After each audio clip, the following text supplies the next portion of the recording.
दोस्तों नमस्कार, मैं हूं राम कुमार राही। आप देख रहे हैं यूट्यूब चैनल सोशल राही। आज मैं दुबियापुर में हूं। मुझे बहुत खुशी हुई जब मुझे पता चला कि नोएडा से हमारे बीच में परम सद्या कल्पना बुद्ध जी आने वाली हैं।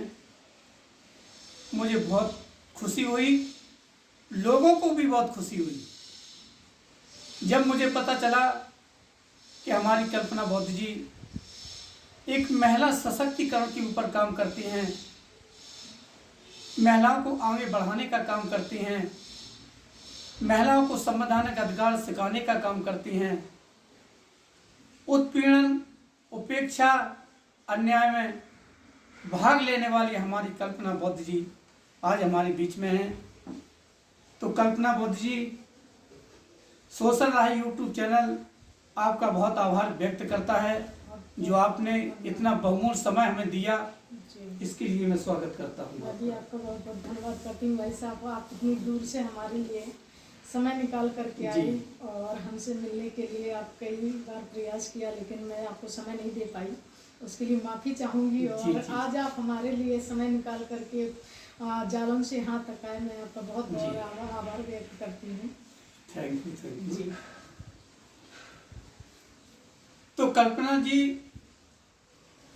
जब मिलता हूँ और इंटरव्यू की तैयारी के साथ तो मेरे कुछ सवाल रहते हैं जरूर कि आप जो काम कर रही हो महिला सशक्तिकरण के ऊपर, तो पहला क्वेश्चन हमारा है आपसे कि महिलाओं को संवैधानिक अधिकार कैसे दिलवाने का काम करती हैं आप? चलिए देखिए, पहले तो हम अपने सभी साथियों को नमो बुद्धाय जय भीम करूँगी।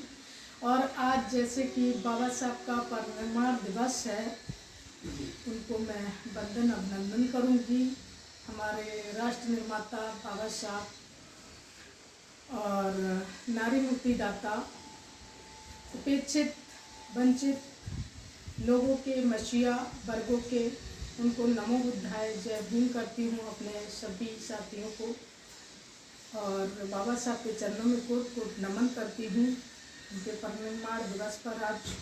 और सभी साथियों को नमो बुद्धाय मेरा जय भीम। जी, आप क्वेश्चन हैं। महिलाओं के जो संवैधानिक अधिकार हैं जी, तो उन पर चर्चा करिएगा।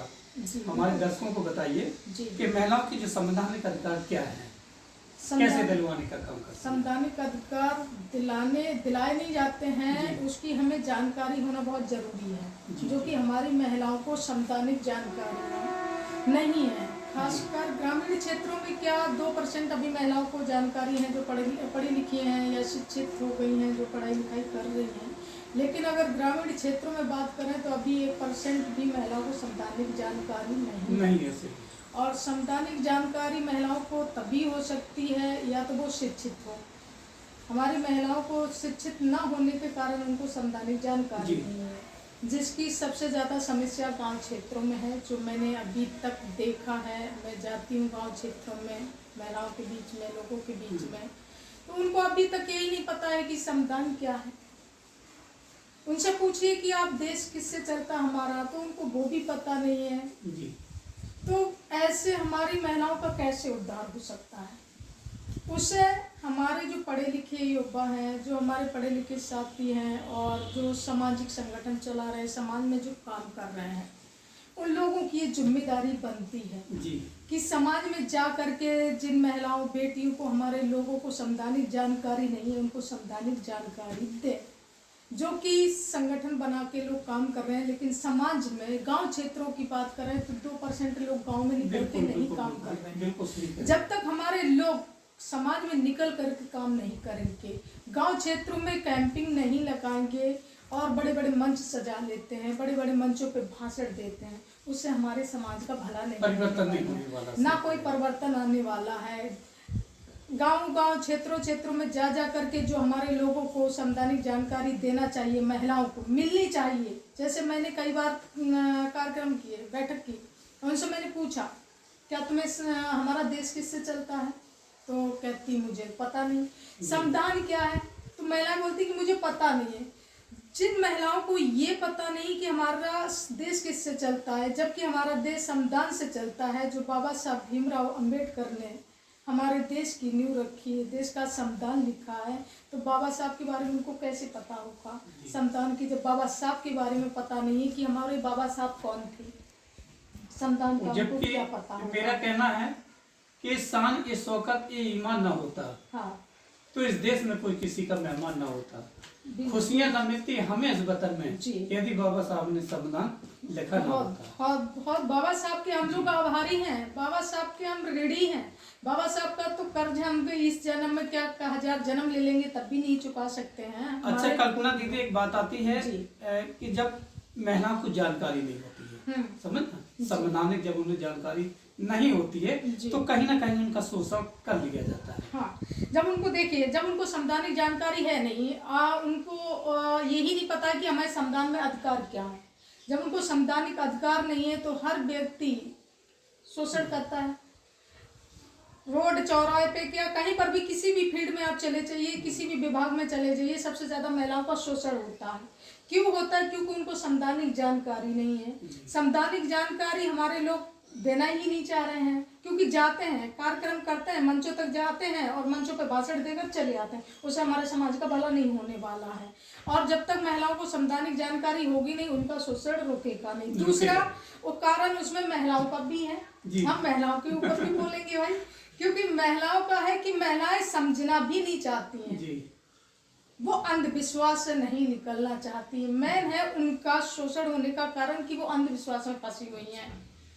कल्पना दीदी, कभी कभार ऐसा भी हो जाता है कि जैसे महिलाओं को अगर उन्हें संविधान के बारे में, अनुच्छेद के बारे में यदि सही तरीके से जानकारी हो जाए तो कहीं ना कहीं पुरुष का भी दुरुपयोग किया जाता है क्या? हाँ, ये भी सत्य है, बिल्कुल सत्य है, क्योंकि उनके साथ साथ जो कुछ पढ़ लिख गई या समझदार महिलाएं हैं, तो सबसे ज्यादा महिलाएं पुरुष का भी शोषण करती हैं, क्योंकि झूठे मुकदमे को लिखवाते हैं ना, गलत तरीके से उन कानून का फायदा जो उठा रही हैं, वो महिलाएं भी हैं, लड़कियां भी हैं उसमें शामिल, जो इस तरीके से कर रही हैं कि नाजायज फायदा उठाना। उसके साथ साथ क्या है कि जो हमारी महिलाएं और बेटियों के साथ रियल में शोषण, रेप, मर्डर जैसी घटनाएं होती हैं, उनको भी न्याय नहीं मिल पाता है, क्योंकि ये मानसिकता पुरुष की, क्या पुरुष की, प्रशासन की, कहीं पर भी आप ले लो, बन गई है कि महिलाएं तो झूठे मुकदमा लिखाती हैं या लड़कियां झूठे मुकदमा लिखाती हैं, लेकिन उसमें भी 2% हैं। और रियल ये है कि अब तो उसका फायदा भी पुरुष ये उठाने लग गए कि उनको भी पता हो गया है कि लड़की के साथ, महिला के साथ कोई भी रेप का, मर्डर का 2 घटनाएं हो जाती हैं, लेकिन उनको लाभ नहीं मिलता है, न्याय नहीं मिल पा रहा है। कि वो 2% महिलाओं के कारण कि जो इस तरीके के घटनाओं को उत्पन्न करती हैं, जो महिलाओं को फायदा नहीं मिल पाता है, और जो पुरुषों पर झूठे मुकदमे लिखवा देती हैं, उसके कारण जिनके साथ रियल में घटनाएं होती हैं उनको लाभ नहीं मिल पाता है। वो बेचारी भटकती रहती हैं, परेशान होती हैं, नहीं होती तो लास्ट में आत्महत्या भी कर लेती हैं। तो ऐसे भी, और इसका फायदा पुरुष ये उठा रहे हैं कि रेप, मर्डर जैसी, पहले तो रेप हो जाती थी, पुलिस से प्रशासन इतना संज्ञान में मामला लेता था कि हाईलाइट मामला हो जाता था। अब तो हर तीसरे दिन का 24 घंटे में 1036 मामले हो जाते हैं, लेकिन कोई मामला संज्ञान में पुलिस नहीं लेती है। इसमें पुलिस का भी रोल आ गया कि पुलिस उन्हीं अपराधियों को संरक्षण दे रही है, सबसे ज्यादा पुलिस इस अपराधियों में भागीदारी ले रही है।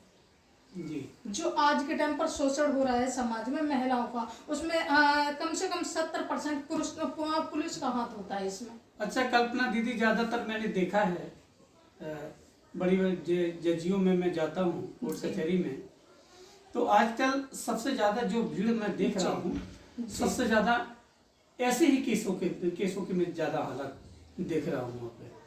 किसमें? कि जैसे वहाँ पे लोग जाते हैं ना, केस लिखवा देते हैं। हाँ, जैसे पता चले कि 1 साल शादी को हुई, उसकी पटरी नहीं खाई, तो केस दर्ज हो जाते। ऐसे मैंने कई केस वहाँ पे देखे। उससे होता क्या है, उनकी आर्थिक स्थिति भी बिगड़ने लगती है। आर्थिक स्थिति इसमें भी रीजन है, इसमें ये रीजन है, जो मान लीजिए 6 महीने नहीं हुए शादी के और कोर्ट में मामला पहुंच जा रहे हैं जी, आपका कहने का मतलब है। इसका रीजन ये है कि लड़की या लड़का का, वो जब किसी से इनका अफेयर होता है, इसका मेन रीजन ये भी है। जब तुम्हें पता है कि लड़का या लड़की का कहीं पर भी कोई उनका